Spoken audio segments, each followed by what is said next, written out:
G'day, Pickleball family. First thing to know, let's get straight into it as shared on the dinkpickleball.com. MLP Atlanta preview and predictions. MLP is back this week.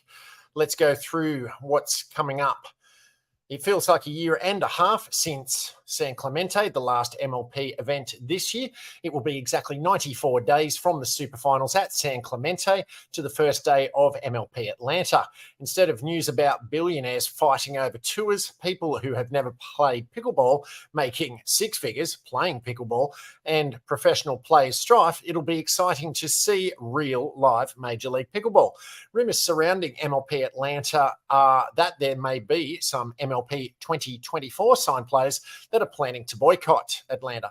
As we don't have confirmation of those player names and if this boycott will actually happen, all predictions in this article are as if every player who is contracted to play actually does turn up.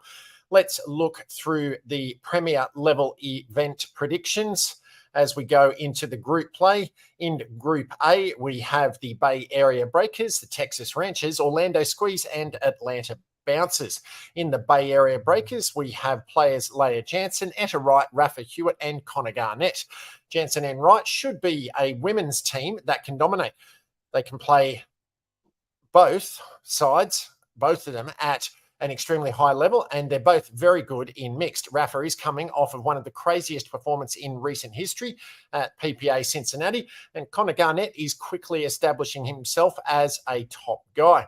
Getting Garnett in the fourth round may prove to be the steal of the Season 2 MLP draft. These mixed teams will be electric, and I think we're going to see some energy and some round-em-ups. Look out for them to do well in Atlanta.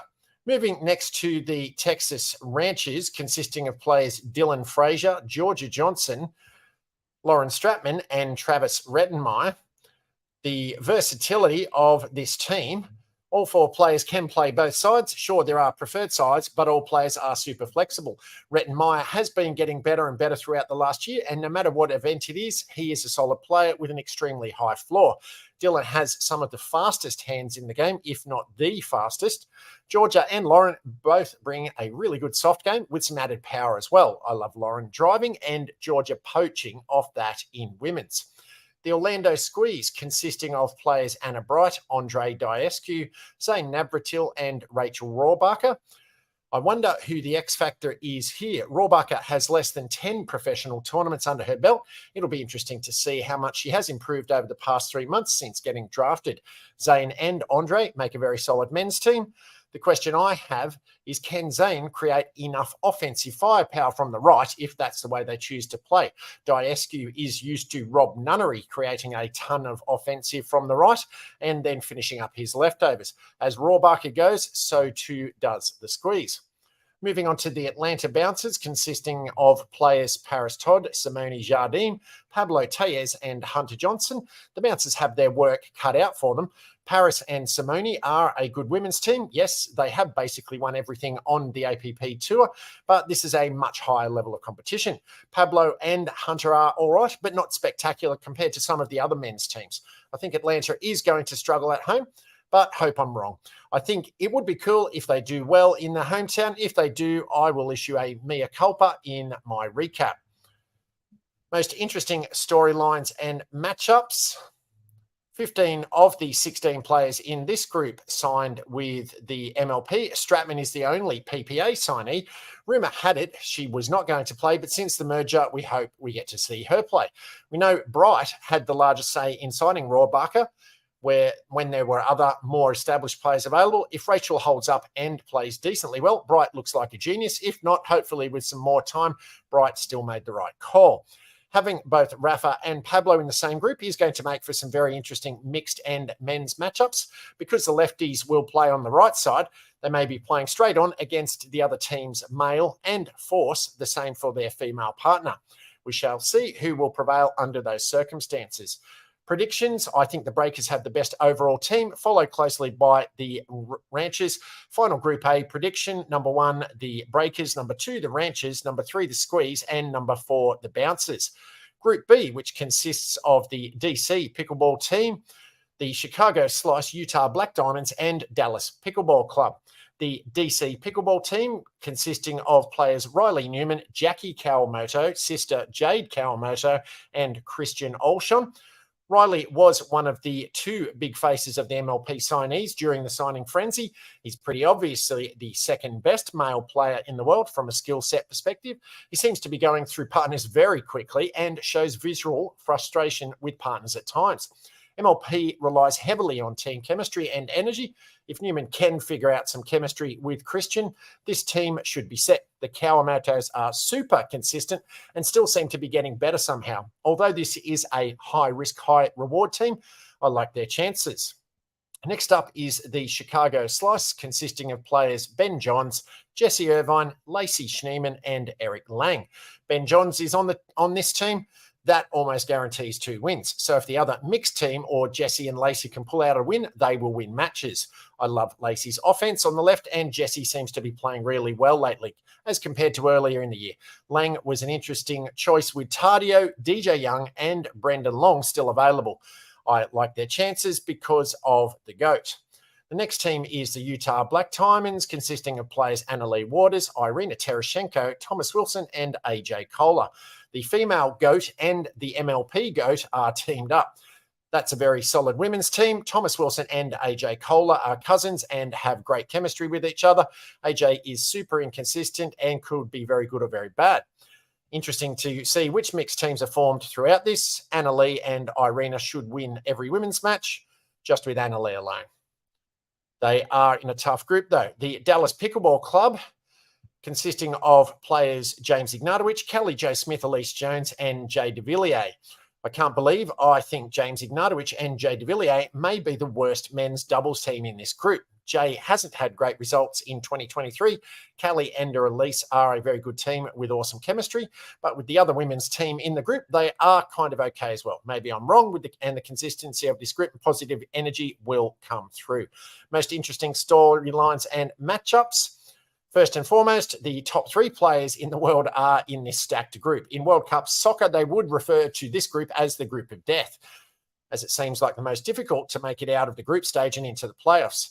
6 p.m. Friday night, Ben versus Annalie. That'll be a very interesting match to watch. 11 of 16 players were MLP signees and 5 PPA. AJ Kohler is missing from Saturday. It'll be interesting to see which challenger level male they replace him with for that day. Predictions, I feel the most uncomfortable about my predictions of this group. Number 1, DC Pickleball team. Number 2, the Chicago Slice. Number 3, the Utah Black Diamonds. And number 4, the Dallas Pickleball Club. Moving on to Group C, we have Miami Pickleball Club, Columbus Pickleball Club, Brooklyn Aces, and the Arizona Drive. Miami Pickleball Club, consisting of players Federico Staksrud, Tyson McGuffin, Hurricane Tyra Black, and Mary Brasher. Fed is easily becoming a top 5 guy, maybe even higher if you consider his gender, mixed and singles skill sets. He and Tyson McGuffin make a very good men's team as long as they can figure out their roles. Hurricane has become a force and Mary has been proving her worth throughout the year. I think this team is by far the best because of the value they got with the females on the team. Next up, Columbus Pickleball Club with players J.W. Johnson, Megan Dizon, Maggie Brasher, and Colin Johns. Rumour has it that JW wanted to draft Tardio as the last pick, but the front office chose Colin instead. I think Colin and whoever his partner is in mixed doubles is an automatic loss. So now we're relying on JW and Colin to win, and then Dizon and Brasher to win to ensure a tie. I would assume Meg is going to be put on the left, bringing the heat, but they're both versatile enough to play either side. I would put JW with Dizon to ensure the best chance of at least one win in mixed. Next team, Brooklyn Aces with Catherine Parento, Andrea Coop, Hayden Patriquin, and Tyler Loon. This is obviously the highest rated women's team in the group. One question I have is, can they incorporate enough offense? Hayden is going to have a lot on his shoulders, ineffectively creating offense. Lung doesn't like to create off the mounts, but his elite athleticism and Ernie ability adds a new dimension. I also wonder who the mixed teams will be with Lung playing on the right. A Parento-Patriquin duo could be the shortest duo in MLP, short but mighty. I don't think Coop Loon can create enough offense to be a serious threat. The Arizona Drive with players Julian Arnold, Vivian David, Deckel Bar, and Vivian Glosman. Can you say volatility? Julian thrives in the team environment. Deckel can create offense with the best of them, but has some inconsistent streaks. Once Viv is one of the most consistent women players of the world, and the other Viv has a super high ceiling and a super low floor. I think the X factors will be how Deckel and Glosman hold up under pressure. The Drive could catch fire at any point in the event. Most interesting storylines and matchups. The Miami and Brooklyn matchup is super intriguing. First, Tyson McGuffin is playing against Catherine Parento, his normal partner in the PPA and a fellow in Selkirk and Skechers sponsored player. Second, unless you live under a rock, you know that Tyson McGuffin and Tyler Loong do not get along. They should be across from each other in mixed, so expect some fireworks. 7 players in this group signed with the PPA and 9 signed with the MLP, which makes it the largest percentage of PPA signed players in any group. Predictions: number 1, the Miami Pickleball Club; number 2, Columbus; 3, the Brooklyn Aces; and number 4, the Arizona Drive. The playoff predictions: we have quarterfinal 1, the Ranchers versus Columbus. Quarterfinal 2, the DC versus Chicago Slice. Semifinal 1, Ranchers versus Breakers.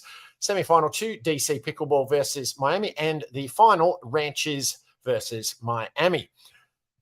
MLP Season 2 of 23 is anyone's guess. Teams and specifically front offices have gotten so much better going into Season 2. The draft has caused so much parity across the Premier level. I really enjoy watching MLP, and I'm excited to see what the storylines unfold throughout the weekend.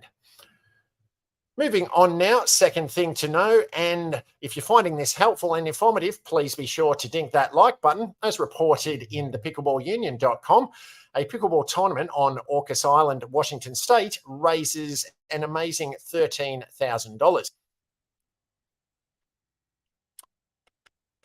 In the 6th year, the Orcas Island Rotary Pickleball Tournament in East Sound, Washington State, more than doubled the funds raised for the Orcas community, accumulating a net total of $13,000. Tournament director Linda Hamilton said, "It's our mission with this tournament to use our pickleball nets to strengthen the social services safety net in our community." The Orcas Island Pickleball Club told Island Sounder that the proceeds will be allocated to the Orcas Island Resource Centre and local scholarships for college and trade school programs. The 2-day tournament held on August 24 through 25 hosted 62 players. Featured events range from mixed doubles, women's and men doubles, to a barbecue in the park, and a prize raffle to bolster the launch of the new Orcas Island Pickleball Club. Third thing to know, and one near and dear to my heart, as my wife Barbara and I are here in Bali also participating in the World Pickleball Championships here in Bali, as also reported on the pickleballunion.com, is 3 Philippine clubs joining the World Pickleball Championship in Bali. 3 teams hailing from the Philippines are set to participate in the World Pickleball Championships right now here in Bali, Indonesia, from September 19 through 24. The participating teams, namely the Lucena City Pickleball Club, Makati Pickleball Club, and the Philippine Pickleball team, will be contending against entries from various nations, including the United States, Australia, Chinese Taipei, and other countries in Southeast Asia. This competition falls under the Tier 5 category, offering a collective cash prize amounting to $20,000, equivalent to Filipino 1.1 million. Carl Zaletta remarked to the Philippine news agency, "The team is composed of the best pickleball players in Quezon province, and we feel that joining this kind of event helps the growth of the sport in the country." Carl, who previously served as the team captain for the College of St. Benilde tennis team from 97 to 98, has also represented the Philippine junior team. Heading the Makati squad are national player Ana Clarice Patrimonio and former national athlete turned coach Zarina May Aravalo. Anna Clarice, a decorated athlete at the Southeast Asia Games, clinched silver in Malaysia 2017 and Singapore 2015, as well as a bronze in Indonesia 2011. Aravalo, a 5 times SEA Games medalist, has competed at the Fed Cup for 8 years and presently holds the top spot in the Pickleball Global's women's singles rankings. Leander Lazaro, the highest-ranked Filipino in the Pickleball Global's men's singles at number 4, is representing the Luna Pickleball Pro Team from the US. Last year in Bali, Lazaro secured a silver in the men's singles and a gold in the doubles advanced category, alongside Kim Ivor Sarazar in the World Championships. In a recent interview with the Philippines news agency, Lazaro mentioned his team's burning desire to secure a podium finish. In the mixed doubles event, Lazaro will partner with Sarah Jane Lim, while Sarazar will team up with Madeleine Ramos. Lazaro clinched the doubles gold medal with Australian Brendan Lee at the 2022 Bainbridge Cup in Mumbai, India. A mere 2 months ago, Lazaro dominated in singles and doubles with American Matthew Nola at the Vietnam Open in Hanoi. At the Asia Pickleball Open held in Phuket, Thailand last March, he secured second place in the mixed doubles open category with Patricia Raimundo and the men's doubles advanced category with Sarazar.